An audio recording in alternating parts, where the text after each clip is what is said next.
Will you catch this, please? Gregory Peck finally breaks silence on Robert Mitchum. Gregory Peck was born Eldred Gregory Peck on April 5, 1916, in La Jolla, California. His childhood was not always easy.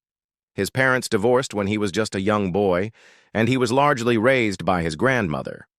Despite these early challenges, Peck's tall stature, commanding presence, and quiet dignity set him apart from an early age.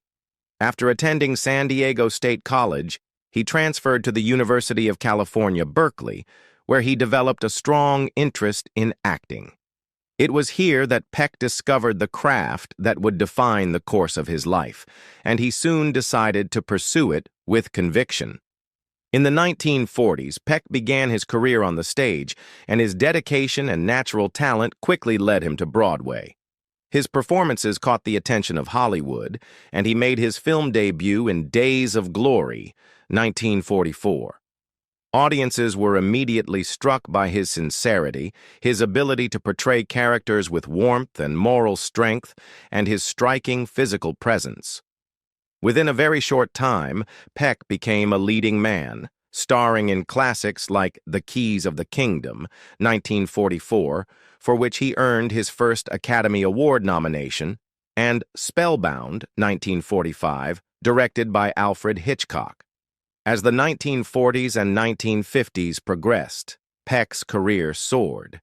He became one of the top box office stars of the era, known for his versatility and his ability to embody a wide range of characters. He played a tormented newspaperman in Gentleman's Agreement, 1947, a film that boldly tackled the subject of anti-Semitism, and his performance earned him another Academy Award nomination. In westerns like Duel in the Sun, 1946, and The Gunfighter, 1950, he brought gravity and depth to a genre often dominated by action rather than character study. He also excelled in romantic dramas such as Roman Holiday, 1953, where his chemistry with Audrey Hepburn created one of cinema's most beloved pairings. The defining role of Peck's career came in 1962, when he portrayed the principled lawyer Atticus Finch in To Kill a Mockingbird. Based on Harper Lee's Pulitzer Prize-winning novel, the film presented Peck as a man of unwavering morality, compassion, and courage. His quiet strength and powerful performance earned him the Academy Award for Best Actor, and Atticus Finch became a cultural icon, symbolizing fairness, justice, and the best of American values. Even decades later, this role is consistently cited as one of the greatest in cinematic history. Peck's career continued strongly through the 1960s, 70s, and into the 80s, with memorable performances in films such as Cape Fear, 1962, where he played against type as a victim of Robert Mitchum's menacing villain, The Guns of Navarone, 1961, an epic war adventure, and McKenna's Gold, 1969, which displayed his charisma in Western storytelling. In 1976, he appeared in the chilling thriller The Omen, introducing himself to a new generation of moviegoers and proving his ability to adapt to the evolving tastes of audiences. Beyond his work on screen, Gregory Peck was admired for his integrity, compassion, and humanitarian efforts. He was outspoken on issues of social justice, civil rights, and freedom of expression. He supported liberal causes, lent his name and time to organizations promoting equality, and never shied away from taking a moral stand, even if it was unpopular. For his contributions to the arts and to society, he received numerous honors, including the Presidential Medal of Freedom in 1969, one of the highest civilian honors in the United States. In October 1942, during the early years of his rising career, Gregory Peck married Finnish-American Greta Kukkonen, 1911 to 2008. Greta, who had immigrated to the United States from Finland, was a woman of remarkable independence and business sense. She later became involved in charitable and humanitarian work, and during her lifetime she played an important role in the Finnish-American community in Los Angeles. With Greta, Peck built his first family, and together they welcomed 3 sons into the world. Their first child, Jonathan Peck, was born in 1944, followed by Stephen in 1946, and then Carrie Paul in 1949. Each child brought joy and fulfillment into Peck's life at a time when his career in Hollywood was also flourishing. Although the marriage between Gregory and Greta lasted for over a decade, the couple eventually drifted apart, with differences that could not be reconciled. After years of strain, they officially divorced in December 1955, ending a 13-year marriage. The divorce was a painful chapter in Peck's personal life, but the most devastating blow came years later with the loss of his eldest son, Jonathan. On June 26, 1975, Jonathan was found dead at his home, in what authorities concluded was a suicide. He was only 30 years old. The tragedy left an indelible scar on Peck's heart, and it became a sorrow he carried with him for the rest of his life. Speaking openly about the loss, Peck once admitted, "It's the most terrible thing that has happened to me in my life. You never get over a thing like that." His words reflected the deep anguish of a father who, despite his fame and achievements, could not shield his family from heartbreak. Those who knew Peck said that Jonathan's death profoundly changed him, giving his quiet dignity and compassion an even deeper layer of empathy and gravity. Only a short time after his first marriage ended, Gregory Peck found love again. On New Year's Eve in 1955, just one day after his divorce from Greta was finalized, he married the French-born journalist Véronique Passani, 1932-2012. Véronique had first encountered Peck in 1952 while working as a reporter in Paris. She was assigned to interview him just before he departed for Italy to film Roman Holiday, the picture that would become one of the most iconic roles of his career. Their meeting left a lasting impression, and 6 months later, Peck reached out to ask her to lunch. That single gesture marked the beginning of a lifelong romance. The two soon became inseparable, united not only by affection, but also by a shared love of culture, travel, and family life. Together, Gregory and Véronique welcomed 2 children. Their son, Anthony Peck, was born in 1956, followed by their daughter, Cecilia Peck, in 1958. Anthony grew up to follow in his father's footsteps, pursuing acting, while also becoming known for his high-profile marriage to supermodel Cheryl Tiegs, though the union later ended in divorce.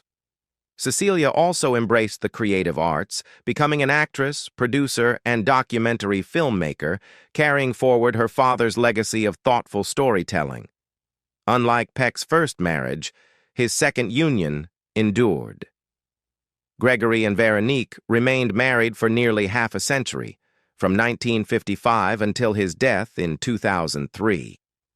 Their partnership was widely admired in Hollywood, with many describing them as one of the industry's most devoted and enduring couples. Gregory Peck also cherished his role as a grandfather, finding joy in the continuation of his family through multiple generations. He had grandchildren from both of his marriages, and among them is actor Ethan Peck, the son of Stephen Peck. Ethan has carried on the family's artistic tradition, gaining recognition in television and film, including his role as Spock in the Star Trek Discovery series and its spin-off Strange New Worlds.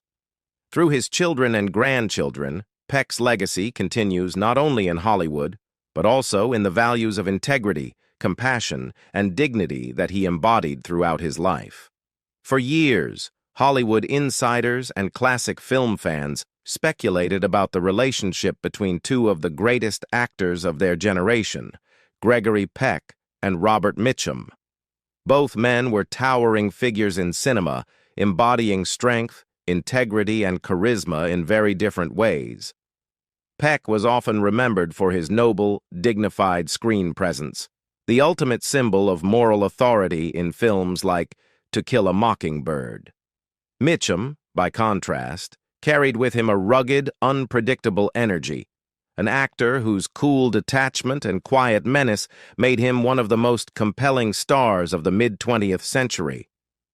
While the two appeared together most famously in Cape Fear, 1962, with Peck as the principled lawyer and Mitchum as the terrifying ex-con, neither man ever spoke at length about the other, leaving fans to wonder whether they had been friends, rivals, or simply professional colleagues who went their separate ways after the cameras stopped rolling. It was not until later in his life that Gregory Peck finally chose to address the subject, giving rare insight into his thoughts on Robert Mitchum as both an actor and a man. Peck, usually careful and measured in his public statements, surprised many by offering a heartfelt acknowledgement of Mitchum's talent. He admitted that while their acting styles could not have been more different, his own grounded in classical training, deliberate preparation, and a deep moral conviction, while Mitchum often leaned on instinct, minimal rehearsal, and an effortless naturalism, he held a profound respect for Mitchum's artistry. Mitchum, Peck once explained, had a way of inhabiting a character that didn't look like acting at all. He made it look easy, but that was his genius. Coming from Peck, whose career had been built on discipline and refinement, this was a powerful testament to Mitchum's unique screen presence. Peck also shared memories of working with Mitchum on Cape Fear, a project that demanded the two actors play polar opposites. Peck the embodiment of upright decency, Mitchum the very face of evil and intimidation. Peck revealed that even off-camera, Mitchum carried an intimidating aura, one that made the role of Max Cady all the more chilling. Yet Peck was quick to add that behind the scenes, Mitchum's wit and intelligence often lightened the mood. He described him as a man who could disarm a tense set with a single sarcastic remark or a quick laugh, a trait that kept the long, grueling shoot bearable. For Peck, it was proof that Mitchum was not only a consummate professional, but also someone who understood the balance between seriousness and levity in the creative process. Still, Peck did not shy away from addressing the darker aspects of Mitchum's reputation.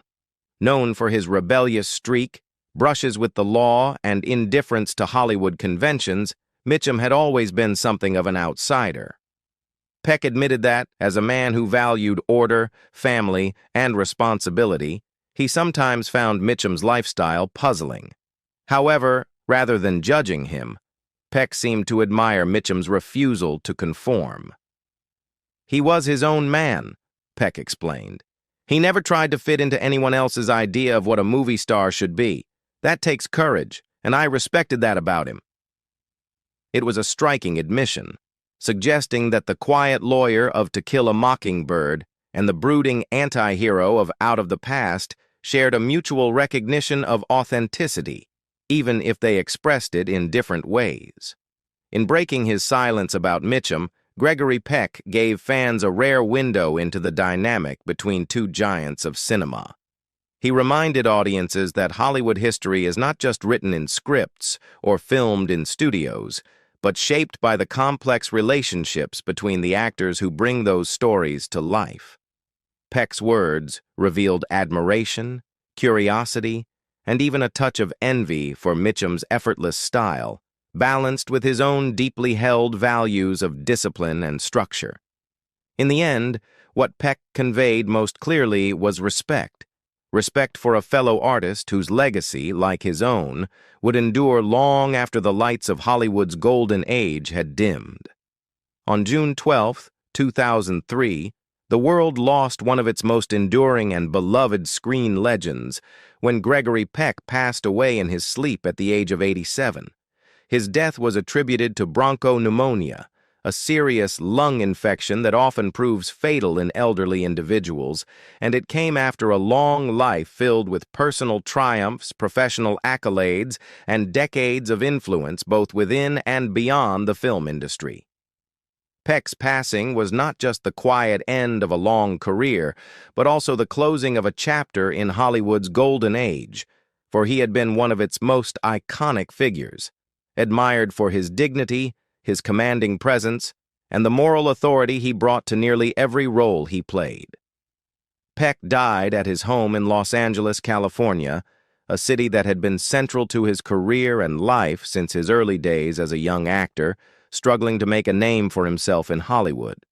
The fact that he passed away peacefully in the comfort of his own home added to the sense of calm and grace with which he seemed to carry himself throughout his life. Unlike some of his contemporaries who met with tragic or tumultuous ends, Peck's death reflected the serenity and stability that he valued in both his personal and professional existence. At his bedside during those final hours was his devoted second wife, Veronique Pisani Peck, who had been his constant companion for nearly 5 decades. The bond between Gregory and Veronique had been one of the defining aspects of his later life. They married in 1955, shortly after his divorce from his first wife, and together they built not only a family, but also a life rooted in shared ideals, philanthropy, and a love of the arts. Veronique, a French journalist whom he had met while on a press tour in Paris, brought into his life a cosmopolitan flair and steadfast support that helped sustain him through the peaks and valleys of fame. That she was at his side in his final moments underscored the depth of their partnership and the enduring nature of their love story. The news of Peck's death spread quickly across the world, and tributes poured in from fellow actors, directors, political leaders, and countless fans who had grown up watching him on the screen. For many, his death felt personal, as if they had lost not just a movie star, but a figure who represented integrity, compassion, and a kind of old-fashioned honor rarely seen in Hollywood. His portrayal of Atticus Finch in To Kill a Mockingbird, 1962, had already immortalized him as a symbol of decency and justice, and in the wake of his passing, that image only became more poignant. The quiet way in which he died, with Veronique nearby, seemed fitting for a man who had always exuded a calm strength, never needing theatrics to command attention or respect. In the years that followed, Veronique worked tirelessly to preserve her husband's memory and legacy, ensuring that new generations would continue to learn not only about his career, but also about the values he stood for. Memorial services in Los Angeles were attended by some of the biggest names in Hollywood, alongside family, friends, and admirers from all walks of life. His death marked the end of an era, but his presence endures in the timeless roles he left behind and in the quiet nobility of the life he lived.